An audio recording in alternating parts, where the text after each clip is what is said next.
নমস্কার, আমি doctor Monojendra Narayan Bhattacharya, consultant ENT, head and neck surgeon. নতুন কিছু তথ্য নিয়ে আজকে আমরা এসছি। আগের যে ভিডিওগুলো সেগুলো আপনারা দেখছেন তো? যদি দেখে থাকেন এবং যদি ভালো লাগে তাহলে নিশ্চয় কমেন্ট করে জানাবেন আপনাদের কেমন লাগছে। আর পারলে সাবস্ক্রাইবও করে নেবেন, কারণ প্রতি সপ্তাহে আপনাদের জন্যেই কিন্তু নতুন নতুন আমরা তথ্য নিয়ে আসছি। সাবস্ক্রাইব করা থাকলে আপনারা সেগুলো দেখতেও পাবেন, আপনাদের নোটিফিকেশনও চলে যাবে। যাই হোক, আজকে খুব ইন্টারেস্টিং দু তিনটে জিনিস যেগুলো আমি দৈনন্দিন ক্লিনিকে, আমার ওপিডিতে, হাসপাতালে আমি যেগুলো শুনতে পাই, সেই দু তিনটে জিনিস নিয়ে আমরা একটু আলোচনা করব। প্রথম বিষয়, ডাক্তারবাবু আমার কাশি হয়েছে, আমার জ্বর হয়েছে, আমার মাথা ব্যথা হয়েছে, যাই হোক না কেন, আমি অমুক জায়গায় দেখালাম, আমাকে একটা অ্যান্টিবায়োটিক দিয়ে দিল। অ্যান্টিবায়োটিকটা খেলাম, তাতে কিছুটা ঠিক হলো, আবার কিছুদিন পর থেকে আবার আরম্ভ হলো, আবার আরেক জায়গায় গেলাম, আমি অ্যান্টিবায়োটিক খেলাম, তাতে হয়তো একটু ঠিক হলো। বুঝেছেন, আমার অ্যান্টিবায়োটিক ছাড়া না কমেই না, আমাকে এত অ্যান্টিবায়োটিক খেতে হয়। আবার এক এক সময় আমরা এটাও শুনতে পাই যে ডাক্তারবাবু এই ওষুধগুলো যে দিয়েছেন এর মধ্যে অ্যান্টিবায়োটিকটা কোনটা? অর্থাৎ অ্যান্টিবায়োটিক হচ্ছিল ব্রহ্মাস্ত্র। যা কিছু অ্যান্টিবায়োটিক না দিলে পরে কিন্তু জিনিসটা কমবে না। এবার যদি আপনাদের জিজ্ঞাসা করি অ্যান্টিবায়োটিকের অর্থ কি, কেন দেওয়া হয়, তখন দেখবেন একটু এরমভাবে নিয়ে ভাবনা চিন্তা করতে হয়, কেননা সেটা তো আমাদের বেশিরভাগ লোকেরই জানা নেই যে অ্যান্টিবায়োটিক ব্যাপারটা কি। এই জন্যে আজকে প্রথম যে তথ্য নিয়ে আলোচনা করব সেটা হলো অ্যান্টিবায়োটিক কখন দেব, উপকারিতা কি। অ্যান্টিবায়োটিক কথাটার থেকেই কিন্তু উঠে আসে তার মানেটা। বায়োটিক মানে জীবাণু, যেগুলো সেটা ব্যাকটেরিয়া হতে পারে, ভাইরাল হতে পারে। এই যে বায়োস থেকে কথাটা এসছে, তার অ্যান্টি, তার এগেনস্টে কিছু দেওয়া। তো মেইনলি এটা ব্যাকটেরিয়াল ইনফেকশনের ক্ষেত্রে আমরা বলে থাকি। তার মানে কি, অ্যান্টিবায়োটিক কিন্তু এক ধরনের ওষুধ নয়। অ্যান্টিবায়োটিক একটি ছাতার মতন, যার নিচে অনেক রকমের ওষুধ আছে যারা কিন্তু অ্যান্টি টু দ্য ব্যাকটেরিয়া, ব্যাকটেরিয়ার এগেনস্টে কাজ করে। তার মানে কি, অ্যান্টিবায়োটিক আমরা তখনই দেব যখন আমরা দেখব যে কোনো ব্যাকটেরিয়াল ইনফেকশন হয়েছে, এবং এমন ইনফেকশন হয়েছে যেটার জন্যে কোন অ্যান্টিবায়োটিক কার্যকর হবে সেইটা না জেনে যদি আমরা অন্য অ্যান্টিবায়োটিক দিই, তাহলে পরে সেই ব্যাকটেরিয়াকে মারতে পারবে না। তার মানে অ্যান্টিবায়োটিক দিতে গেলে দুটো জিনিস, এক হলো ইনফেকশন হতে হবে ব্যাকটেরিয়াল, এবং দুই নম্বর স্পেসিফিক কোন অ্যান্টিবায়োটিক কিংবা কোন কেমিক্যাল, এগুলো তো সবই কেমিক্যাল, কোন কেমিক্যাল দিলে পরে এই ব্যাকটেরিয়াটা মরবে সেটা জেনে স্পেসিফিক তবেই দিতে হবে, তবে গিয়ে নিয়ে সেই অ্যান্টিবায়োটিক কাজ করবে। যা কিছু হলো, আমি অ্যান্টিবায়োটিক দিয়ে গেলাম, প্রতিবারই যাচ্ছি অ্যান্টিবায়োটিক খেয়ে যাচ্ছি, সেটা কিন্তু ঠিক নয়। বোঝা গেল তো ব্যাপারটা?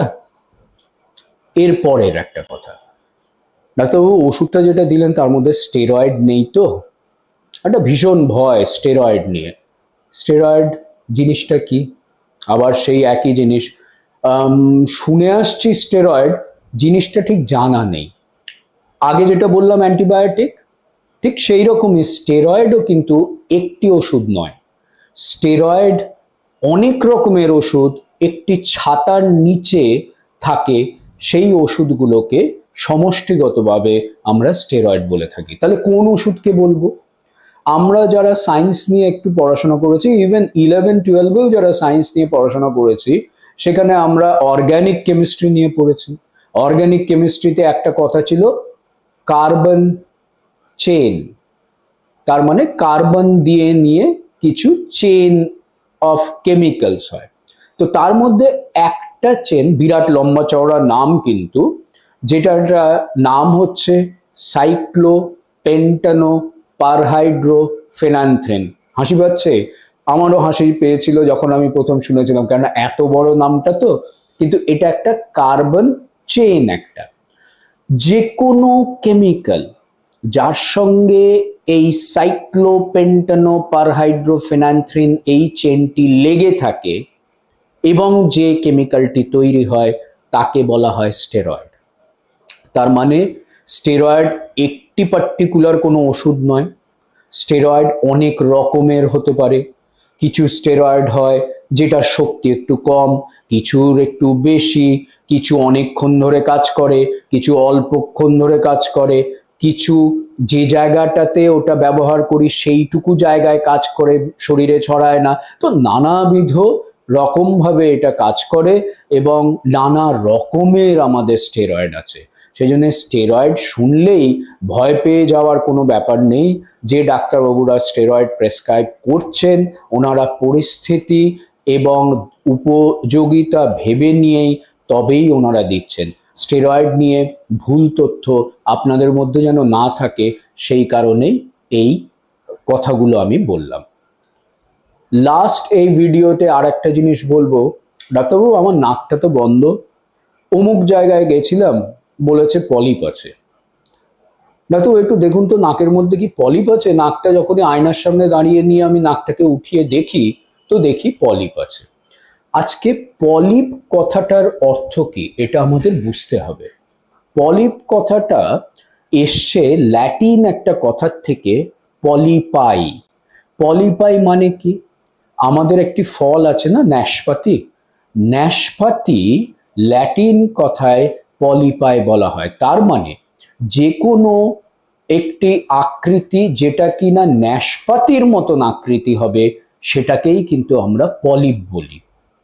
আপনারা অনেকে শুনেছেন হয়তো যে এন্ডোস্কোপি করে পেটের মধ্যে পলিপ পেয়েছে, আবার মহিলাদের ক্ষেত্রে অনেক সময় জরায়ুর মধ্যে পলিপ পাওয়া যায়, নাকের মধ্যে পলিপ নিয়ে তো শুনেছেন। তো নানাবিধ জায়গায় পলিপের কথাটা শুনেছেন।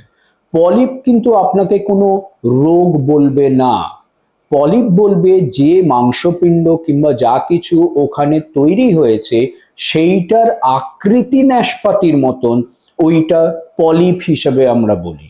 তো নাকের মধ্যে যে পলিপ কথাটা বলি সেটাও কিন্তু আজকে নর্মাল ইনফ্লামেটরি পলিপ কিংবা নর্মাল এই অ্যালার্জির থেকে যে পলিপ সেটাও হতে পারে, আবার কিন্তু কোনো ম্যালিগনেন্সি কিংবা ক্যান্সার থেকে ওই মাংস বৃদ্ধি পাওয়া এবং সেইটাও কিন্তু ন্যাশপাতির আকারে অর্থাৎ পলিপও হতে পারে। সেই জন্য পলিপ কথাটাকে না আপনি কোনো রোগ হিসেবে ধরবেন না এবং পলিপকে আপনি ধরবেন না ও তো কিছু নয়, ও তো সবার হয়ে থাকে। পলিপ ওই বৃদ্ধিটার আকৃতিটাকে নিয়ে কথা বলা হয়। যাক, আজকে দু তিনটে বিষয় যেগুলো কমনলি আমরা শুনে থাকি সেইটা নিয়ে আমি আলোচনা করলাম। মনে হয় আপনাদের যে এগুলো নিয়ে ভুল একটা তথ্য আপনাদের কাছে আছে কিংবা আপনাদের যে চিন্তা ভাবনায় হয়তো খুব পরিষ্কার নয় এই তিনটে যে বিষয়ের উপরে, সেগুলো হয়তো কিছুটা আমি পরিষ্কার করতে পারলাম। ভালো থাকবেন, শুনতে থাকবেন। নমস্কার।